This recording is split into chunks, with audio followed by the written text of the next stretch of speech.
What's the most disturbing thing you've ever come across on YouTube? Maybe it was younger you stumbling upon Rubber Johnny. I know that certainly terrified me as a little kid. Or maybe you found yourself watching a horror short film like Portrait of God.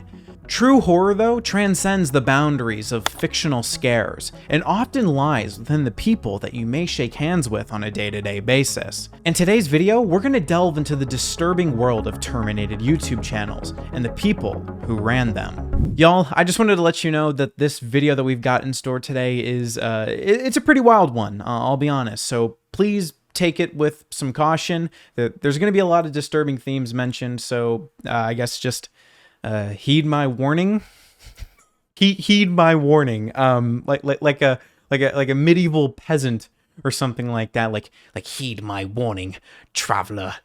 Danger lies beyond the pines, or something like. Anyway, I'm sorry. We're getting derailed. We're getting derailed. I'm sorry. We got some disturbing themes coming up. Just be aware of that. Heed my warning and stuff like that. Anyway, enough of my blabbering, let's hop in today's video. This video is sponsored by Aura. Have you ever Googled yourself and found your personal information out in the open? It's unsettling, I get it. I've had it happen to me before, and it is a real eye-opener. It can feel invasive and honestly pretty scary. That's why Aura is a game changer. Aura identifies data brokers exposing your info and submits opt-out requests on your behalf. It stops data brokers from making a fortune off of your info and selling it to whoever bids the highest. It's super easy to set up. You get parental controls, antivirus, VPN, password management, and identity theft protection. Everything you need in one affordable package. Aura makes sure that your online life is secure, so you can focus on what matters most, which is watching more of your favorite YouTuber, of course. Are you ready to take control? Don't let others exploit your info. Head to aura.com/night for a 2-week free trial. Yes, 2 weeks absolutely free. Thank you, Aura, for keeping us secure and as well as sponsoring this video. Matthias Oyarzo, better known as Peluchin Entertainment, is a 20-year-old Chilean creator who amassed notoriety for uploading a terrifying video in which he brutally murdered his cat. However, even before this horrific incident, Matthias's content was filled with disturbing material. On his channel, he posted many graphic animations that typically featured blood, gore, violence, and a lot of high-pitched screaming. In another video, Matthias claimed that he enjoyed watching and laughing at gore videos. He even labeled himself as a psychopath. Additionally, Peluchin was accused of xenophobia and sexual harassment before the infamous video was released. He was called out on numerous occasions for making inappropriate statements about other nationalities. For instance, during a feud with a Mexican YouTuber, Matthias labeled him as a Mexichango, which essentially means Mexican monkey. As for the sexual harassment allegations, they initially came to light in mid-2017. Female classmates claimed that Matthias had engaged in several perverted activities towards them. One such act involved Matthias recording an audio of himself masturbating, repeatedly saying a girl's name and stating that he was thinking of her. He would then send this recording to a classmate on WhatsApp and ask him to send it in the school group chat. Of course, he didn't abide by his request and instead sent it to other students. Eventually, the girl named in the video and most of Matthias's classmates caught wind of his dirty actions. In a now private video titled My Final Verdict on Peluchin Entertainment, plus audios from his colleagues, former YouTuber LTO Silver KSX publicized this audio and exposed his endless depravity. Aside from this, Matthias also allegedly assaulted multiple classmates by touching their private parts. These vile attacks prompted the Punta Arenas prosecutor's office to launch an investigation into Peluchin in March of 2019, and he testified in court that same month. But shortly before this hearing, the twisted young man posted a video that can only be described as sickening beyond belief. On December 5th of 2018, Matthias uploaded the video that, in my opinion, cemented his place in hell. In it, he relentlessly murdered his cat, Jason Kruger. He picked up Jason by the tail and repeatedly dropped him, then began throwing him, kicking him, stepping on him, and beating him with a wooden spoon, while the defenseless animal attempted to run for his life, even though his hind legs were paralyzed. Tragically, Jason succumbed to his wounds soon after the vicious assault. Following the cat's gruesome death, Matthias adopted 2 other kittens, and these would be his next victims. Matthias would then upload another video where he abused one of the kittens by throwing it into a dirty toilet filled with feces. Once these videos went live and the internet began to take notice, viewers were appalled, understandably so. Many wanted to see Matthias behind bars for the rest of his life, while others called for his grisly execution, similar to that of Jason's. In addition, various YouTubers made videos demonizing the psycho's malevolent crimes. One of the first was The Quartering, who uploaded a video titled "Ban This Channel and Call the Police" at Teen YouTube on December 20th. Here, he heavily condemns Peluchin and pleas for his channel's termination. Unfortunately, Quartering's pleas fell on deaf ears for a long time. More on that later. Regardless, 2 days later, Quartering uploaded an update video. He notified the public that Matthias was being investigated by the authorities. A statement from investigators said, "The sub-chief of the Criminal Investigation Brigade of Chile, Sub-Commissioner Mauricio Negrete, declared, 'We informed the prosecution agency about the incidents, and they ordered proceedings, and after an investigation process and witness corroboration, we managed to establish the identity of the minor, his parents, and how the events occurred. The cat died, and we cannot determine its location right now. The prosecutor ordered us, at this time, not to interrogate the minor.'" The chief prosecutor of Punta Arenas, Fernando Dobson, indicated that the punishment for animal abuse ranges from 61 to 540 days in prison, although the sanction could increase. Peluchin Entertainment insists on his Twitter account that he did not commit any crime, and threatened to publish a new video abusing another animal. "You're all resentful bitches. It's just a cat," he has written several times. Quartering also stated that the 2 kittens were removed from this deranged individual. A Facebook post from his ex-girlfriend with a picture of the kittens read, "Well, the kittens are away from Matthias, as I was the only one who knew his address. I went to pick them up, and they're currently being taken care of by my family, while we look for people who can give them an adequate home. We'll soon contact the shelter to begin the adoption process." Throughout all of this, the killer never once expressed an ounce of remorse. Instead, he tweeted, "I don't know who told you that I'm regretful or sad about my cat's death. I don't give a shit. It's just the novelty of the day, and that's it. Besides, I never did anything to him, and I don't regret anything." He also stated that he didn't care about the cats' lives and had plans to continue adopting more to murder them. Although Matthias did upload an apology on May 2nd of 2020, where he downplayed Jason's killings and stated that beating a cat doesn't make him a psychopath, he said that it would have been fair to call him a psychopath if he had stabbed Jason, but since that wasn't the case, there was no reason to label him that. Matthias also claimed that he hurt Jason to try to get him to move his paralyzed hind legs, which he stated that Jason couldn't move days before the attack. He concluded the video by saying that he started regretting his awful actions after being in an asylum and meeting others. He ultimately thanks one of his friends and says that she's the reason he stopped being sick in the head. Expectedly, most didn't buy this apology and criticized him for using a script in the video. Regardless of the apology's legitimacy, karma would eventually bite him in the ass. On August 31st of 2020, Penguin Zero, or Charlie, reignited the conversation around Matthias, after it had been dead for a while, by uploading a video titled "YouTubers Killing Their Cats." Charlie exposed that Matthias' channel was still up and expressed his frustration regarding YouTube's inaction. He also mentioned another channel that was seemingly inspired by Matthias to kill their pets on video.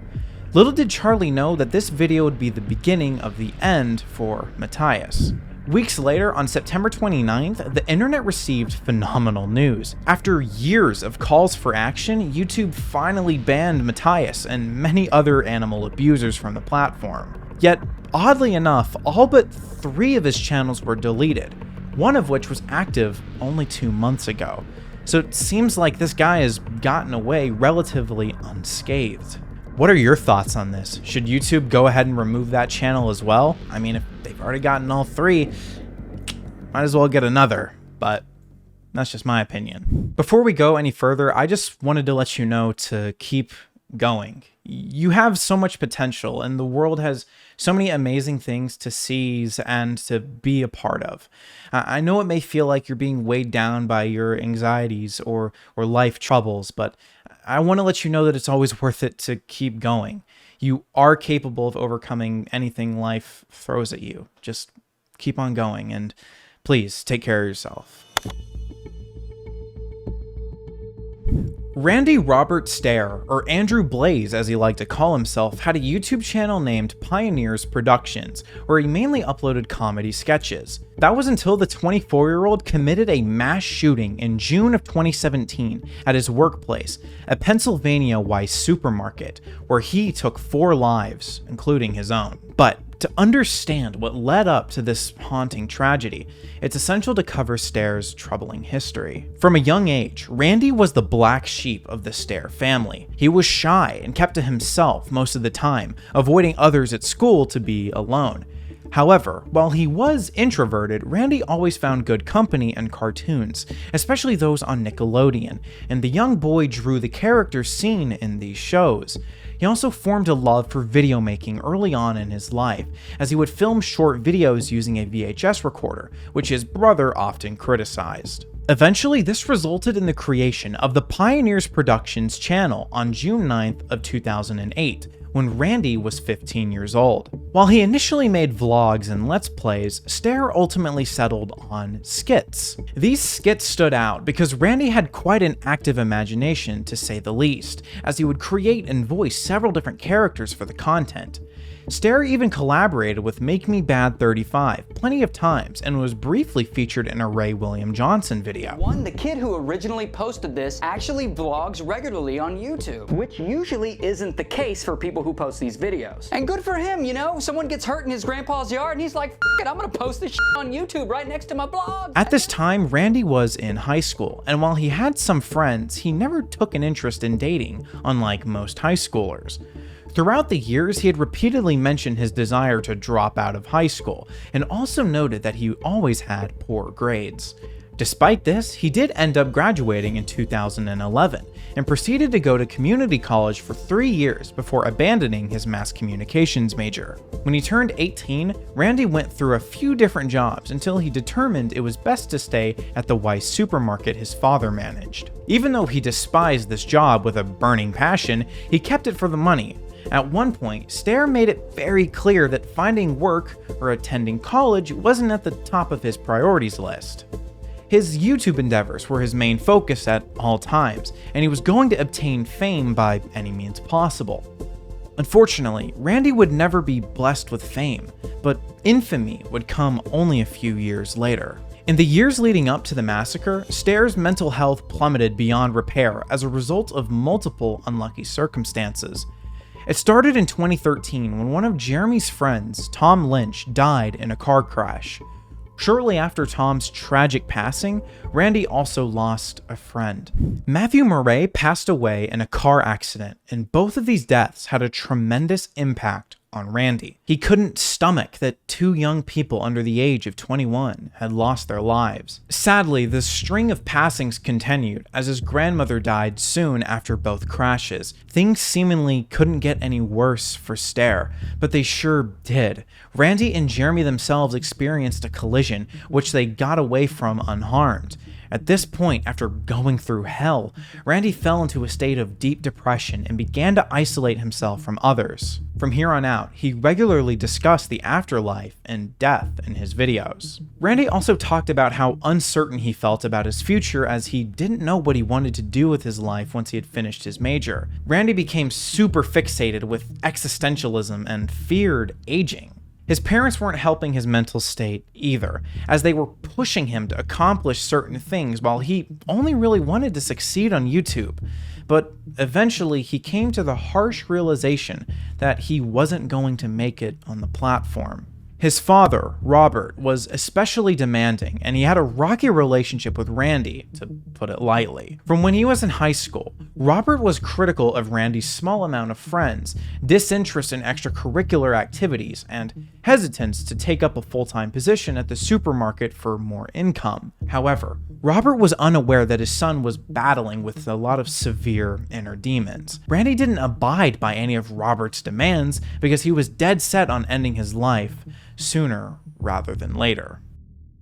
He wanted to spend his last few years working on his YouTube channel and neglect everything else. But this is when Randy finds refuge in an unlikely place: Danny Phantom. He started rewatching the cartoon and quickly developed an insane fascination with Ember McLean, one of the show's villains. He began referring to her as his wife, and also believing that the fictional character was a real person. His strange infatuation led to the making of his animated series, Ember's Ghost Squad. Once he started it up, he dropped his main channel entirely and solely focused on this show. The series was about Ember and her friends' escapades as they recruited individuals for their squad. Apart from this, Randy also uploaded many videos on this channel where he discussed his unstable mental well-being and profound hatred for people. However, these would pale in comparison to the immensely upsetting final episode of Ember's Ghost Squad. On the day of his rampage, the episode aired, and it showed Randy with Ember's Ghost Squad shooting up the Westboro High School. It's important to note that this wasn't a high school in Massachusetts, but a fictional one for the series. This video was so eerie that some YouTubers Randy planned to collaborate with on this project dropped out, while others didn't turn in their respective parts by the upload date. I imagine that it's also the off-putting content that would make someone not want to contribute to a project like that. I think anybody would see that. Nonetheless, during this time, Randy was battling with gender dysphoria as he believed he was meant to be a girl. He'd wear his mother's clothing and was convinced that upon dying, he would reincarnate as a ghost girl. In the show, Randy included himself through a self-insert female character named Andrew Blaze, even though he never considered himself transgender or gender fluid. While he was dealing with these issues, Randy was vehemently against seeking professional help because he was under the impression that no one would comprehend his struggles and that he was simply too far beyond saving. It's also worth noting that at this time, Stair also became obsessed with the 1999 Columbine High School shooting, where Eric Harris and Dylan Klebold, two students, killed 12 students and one teacher before ending their own lives. Randy was particularly interested in Harris's story and made many of the natural selection t-shirts that he wore. Additionally, he made multiple videos where he showed off his weapons and detailed his murder plans, similar to that of the notorious basement tapes. And if you're unfamiliar of what the basement tapes are, it's basically these videos Eric and Dylan filmed before, or the months leading up to the shooting. It detailed like a bunch of nefarious things within it. Stair joined numerous forums relating to the infamous school shooting and frequently mentioned that he related to both killers. There was no longer a shred of doubt in Randy's mind. He was going to go through with a mass shooting. Behind the scenes, Randy started scheming and logging everything about his plot, which he publicized shortly before the tragedy. Stair spent the last months of his life compiling everything about himself, including all projects, journal entries, etc.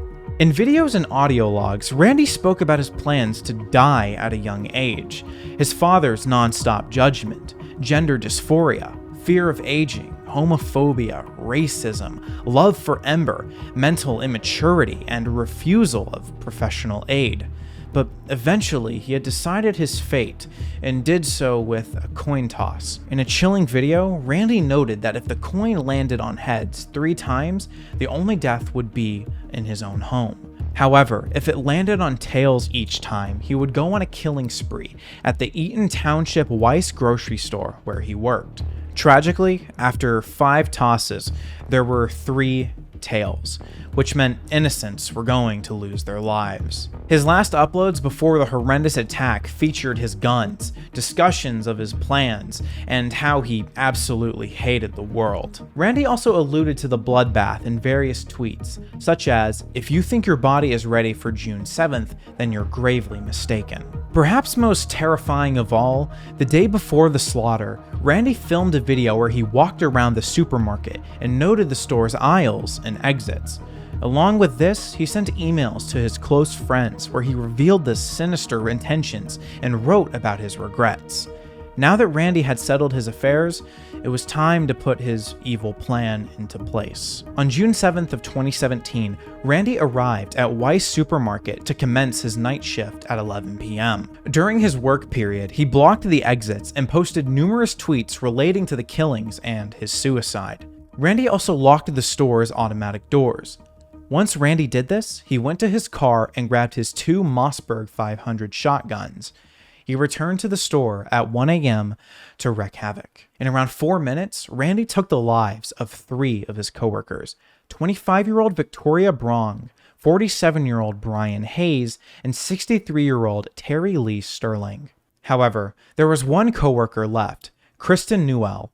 She hadn't heard the gunfire around her since she was listening to music with headphones on as she worked. But Newell eventually noticed the appalling scene when she heard the shots, turned around and saw Brong's lifeless body on the floor. At the end of the aisle stood Randy, where he made eye contact with Kristen for about 5 seconds. Thankfully, the shooter miraculously chose to spare her and instead proceeded to go on and take the lives of 2 other souls. Kristen took her chance and managed to escape the nightmare, which is when she called the cops. Once Randy had enough of shooting up the supermarket, he headed to the deli and shot a few more items. He then sat down, put the shotgun in his mouth, and fired a single round, which took him out instantly. While the crime in and of itself was already unnerving, the motive behind it makes it even more perplexing. By committing this act of terror, Randy thoroughly believes he would be transported to this animated realm that he created. He also once wrote in a journal entry that Ember apparently wanted him to murder people. Nevertheless, the shooting didn't attract much national or international attention, aside from local news stations and the state of Pennsylvania. In response to the catastrophe, Weis Markets released a brief statement.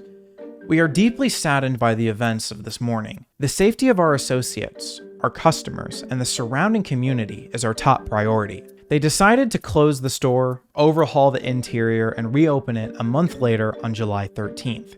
Make Me Bad 35, Randy's former collaborator and friend, also commented on the shooting in a Twitter thread. So in 2011, there was a fan of mine who later ended up being my friend. He was brought into a close group of friends of mine through Xbox Live. I could tell he really just wanted some friends to play with. Eventually, we all bonded and shared a few years of laughter over some games. Once I moved, we became a little more disconnected. Last night, he wrote me a long note. And today I found out he went and shot up a grocery store, killing 3 of his fellow employees, before turning the gun on himself. I don't know how to digest this. The clues were already all over the internet, but I didn't think he'd go to these great lengths. Following the massacre, YouTube terminated the Ember's Ghost Squad channel on June 12th, yet strangely left up PioneersProductions channel. However, his family seemingly deleted it years later, on May 13th of 2021, alongside some of his alt accounts. Only 2 of his channels remain, Worthless Toaster and Andrew Blaze. It's uncertain why YouTube hasn't banned these 2 accounts. In any case, the story of Randy Stair is gut-wrenching. The warning signs were there in plain sight for everyone to see, yet no one did anything to prevent this senseless act of violence. Not his friends, fans, or even family.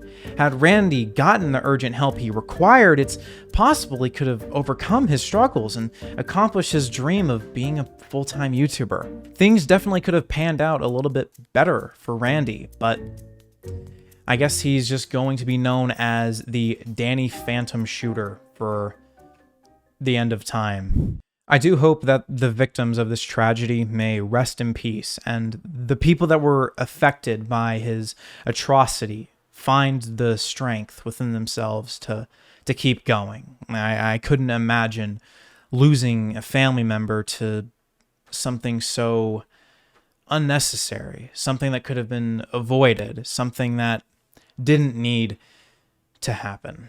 it's a tragic case. With all of that being said, were there any terminated channels you thought I should mention? Did I miss something? If you did feel like I missed something, please let me know in the comments below and they might show up in a future video. Before we hop into the end segment, I would like to have the patron scroll. Obviously, you don't have to do that. You don't have to support my weird little videos on the internet, but if you do support my weird little videos on the internet, that means a lot. Thank you. I appreciate it. Thank you. But anyway, ladies and gentlemen, if you enjoyed the video, why not like and subscribe? It definitely helps me out. If you didn't though, why not dislike and let me know what I can improve on for next time. But anyway, ladies and gentlemen, I'll see you on the next one. Peluchin? Now I'm second guessing myself. Am I saying that right? 1 second, Clint. I'm sorry. I gotta make sure I'm saying this right. Gotta go in hacker mode. Dun dun dun dun dun dun. Peluchin. I'm saying it right. Okay.